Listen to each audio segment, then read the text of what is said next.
पिछले काफ़ी टाइम से हम ये चीज़ देख रहे हैं कि इंडियन और यूएस रिलेशंस इतने ख़राब क्यों होते चले जा रहे हैं। जिसकी सबसे बड़ी वजह तो ये है कि इंडिया में जितनी पोटेंशियल है ग्रोथ की, उतनी शायद किसी और नेशन में अभी फ़िलहाल नहीं है, जो हैं ऑलरेडी डेवलप्ड हैं।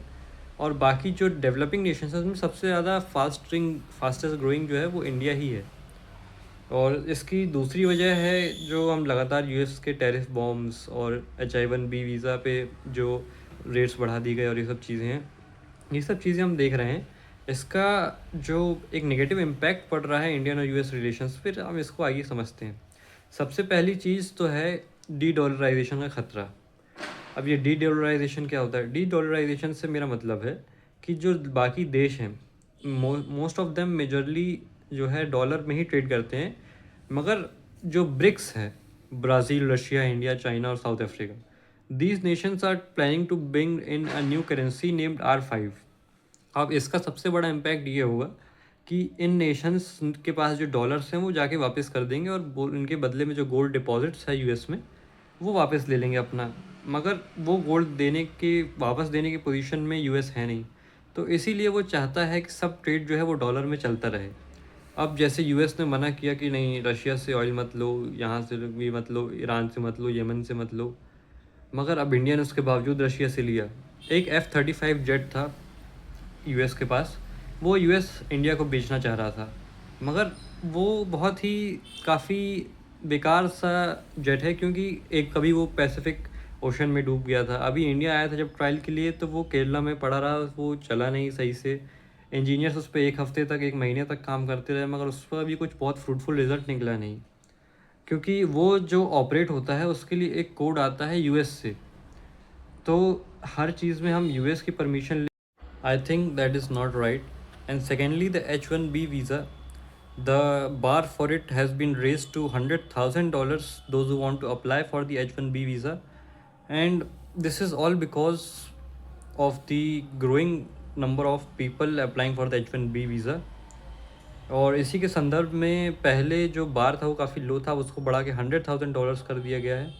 और यूएस का ऐसा कहना है कि पहले जो अगर 85,000 से ज़्यादा लोग अप्लाई करते थे H-1B वीज़ा के लिए, तो उसके बाद फिर लॉटरी सिस्टम होता था कि लकीली जो लोग जा पाए तो जा पाए, जो लोग नहीं जा पाए तो नहीं जा पाए। मगर अब उन्होंने ये चीज़ हटाकर ऐसा कर दिया, सिर्फ वही लोग जा पाएंगे जिनका पैकेज जितना ज़्यादा का होगा। तो इस बेसिस पे अब H-1B वीज़ा मिलेगा।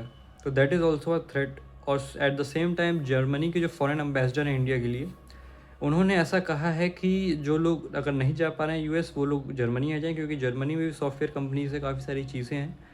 और जर्मनी की जो फंडामेंटल पॉलिसीज़ हैं, they are not going to change very easily. So Germany is welcoming skilled labours from India open heartedly, and that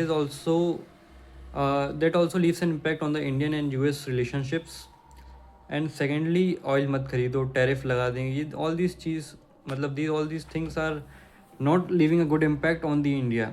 और ये जो जेट खरीदने की बात चल रही थी, we are looking forward to Su-57 from Russia, as it is much more and much compatible. And up to 2029, we are also expecting R5, which is a currency which would be accepted by all the nations of the BRICS, and that would be a step towards the de-dollarization.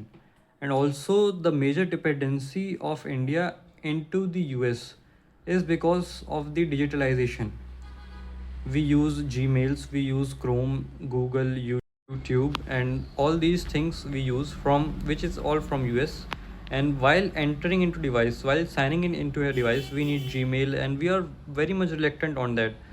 At the same time, China also imposes tariffs on the US. It is going actually reciprocal. If US imposes 100% of tariffs, China in response implicates the 100% of tariffs, because China is not dependent on anyone. China has its own websites, has its own Google search engine and everything. But at the same time, India is not in a position where we can oppose China. We can oppose we can oppose China, but not wholeheartedly. And also, we are definitely not in position to oppose the US, because we don't have a search engine of our own. There are some things which have been developed, such as developed by Indians, which are being used in all over India, such as DigiLocker. That is a very helpful device, very helpful app for all of the Indians. DigiYatra is very useful. No other nation uses UPI like the way we do. That is very useful as well as very helpful for all of the Indians. Even Raddi wala or Sabzi wala use UPI payments, and it is very much across the country the use of UPI. These are some reforms that we are very good into, and we should also look forward toward developing its own search engine, some mail where that would be very authentic, and especially it should be from India, because the dependency on US is a threat.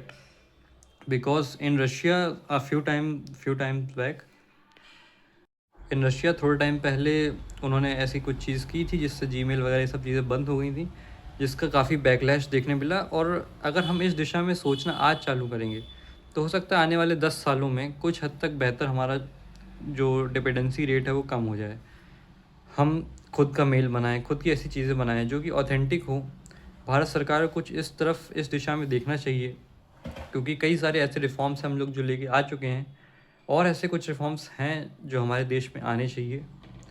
Likewise जो बाकी देश हैं और जो India है उसमें सबसे ज़्यादा पोटेंशियल इंडिया में ही है। तो डेफिनेटली आने वाले समय में जो माइक्रोचिप्स हैं, ये सब चीज़ें मैन्युफैक्चरिंग स्टार्ट हो गई है, आने वाले समय में बूम आने वाला है।